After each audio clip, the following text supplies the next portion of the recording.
বিসমিল্লাহ দ্বারা কেউ যদি তার পড়ালেখার জীবনকে শুরু করে, এক্ষেত্রে অনেক ফজিলত রয়েছে। হযরত আব্দুল্লাহ ইবনে আব্বাস রাদিয়াল্লাহু তাআলা আনহু থেকে বর্ণিত, তিনি বলেন, রাসূল সাল্লাল্লাহু আলাইহি ওয়াসাল্লাম বলেছেন, যখন কোনো শিক্ষক কোনো শিশুকে বলে, বলো বিসমিল্লাহির রহমানির রহিম, তখন সেই শিক্ষক, সেই শিশু এবং শিশুটির পিতা-মাতা তাদের জন্য আল্লাহ তাআলা জাহান্নাম থেকে মুক্তি লিখে দেন। এজন্য আমাদের শিক্ষা জীবন ইসলামের সাথে বিসমিল্লাহর দ্বারা, আল্লাহ তাআলার নামের দ্বারা শুরু করা উচিত।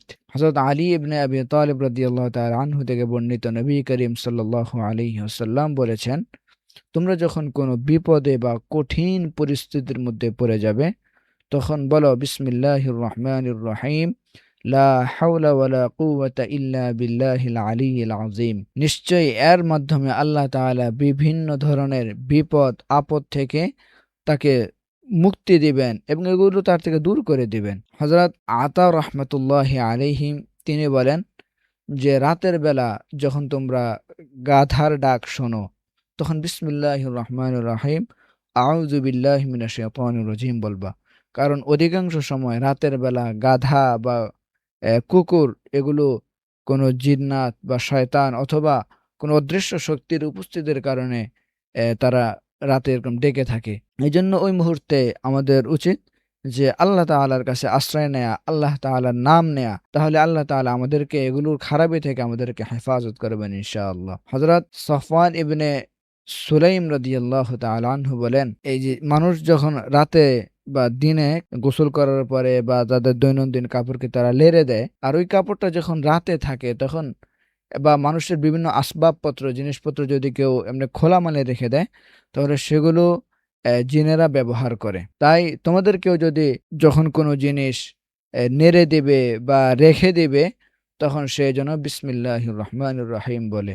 কারণ আল্লাহ তাআলার এই নামের কারণে সেই জিনিসটা সুরক্ষিত হয়ে যায় এবং এগুলো আর জিন, শয়তান বা অদৃশ্য কোনো খারাপ কিছু তার এগুলো ব্যবহার করতে পারে না। হযরত জাফর সাদিক রাহমাতুল্লাহি আলাইহি সম্পর্কে বর্ণিত আছে, তিনি বলেন, আল্লাহ তাআলা সমস্ত আসমানি কিতাবের জ্ঞানকে সংরক্ষিত করেছেন পবিত্র আল কোরআনের মধ্যে, আর পুরা কোরআনের সমস্ত জ্ঞানকে সংরক্ষিত করেছেন সূরা ফাতিহার মধ্যে, আর সূরা ফাতিহার সমস্ত জ্ঞানকে রেখেছেন বিসমিল্লাহির রহমানির রহিমের মধ্যে, আর বিসমিল্লাহির রহমানির রহিমের সমস্ত জ্ঞানকে সংরক্ষিত করেছেন বিসমিল্লাহ এর বা এর মধ্যে। বা দ্বারা বোঝানো হয়েছে যে অতীতে যা কিছু হয়েছে, বর্তমানে যা কিছু আছে এবং ভবিষ্যতে যা কিছু হবে, সবই আল্লাহ তাআলার ইচ্ছায় সংঘটিত হয়। বিসমিল্লাহির রহমানির রহিম এর আধ্যাত্মিক একটি ব্যাখ্যা অনেক মুফাসসিরিনে কেরামগণ বলে থাকেন যে, বিসমিল্লাহির মধ্যে যে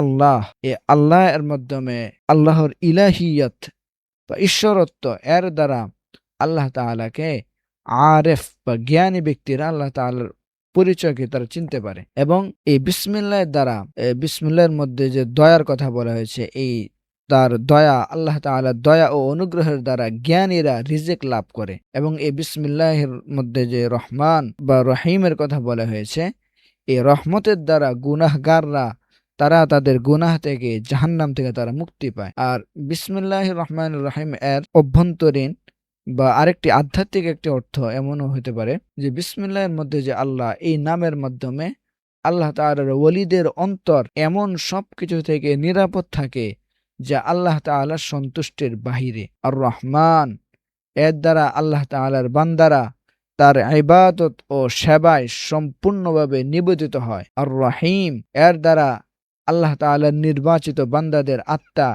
এমন কাজ থেকে মুক্ত থাকে যা তার অসন্তুষ্টির কারণ হয়। সুতরাং বিসমিল্লাহ শুধু এটা একটা বাক্য নয়, এটি হলো আল্লাহ তাআলার পরিচয়, রহমত, হিদায়াত এবং আধ্যাত্মিক নূরের এক গভীর সমুদ্র। আল্লাহ তাআলা আমাদেরকে এই বিসমিল্লাহির রহমানির রহিমের তাৎপর্য বুঝে আমাদের দৈনন্দিন প্রত্যেকটা কাজে বিসমিল্লাহির রহমানির রহিম এর আমল করার তৌফিক দান করুন।